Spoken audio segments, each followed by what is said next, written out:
Pag-usapan muna natin ang isang kababayan natin ngayon. Nakakakuha lang ng susi kanina.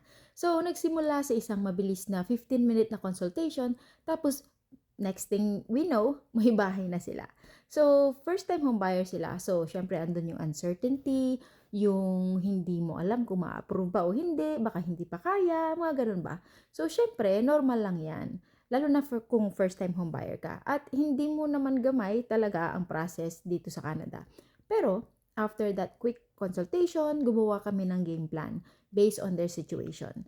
And tinignan namin kung gaano kalaki ang income, may utang ba sila, anong klaseng bahay ang kaya ng budget, anong mga documents ang kailangang ihanda, step by step. So, hindi kailangang perfect agad, basta may plano.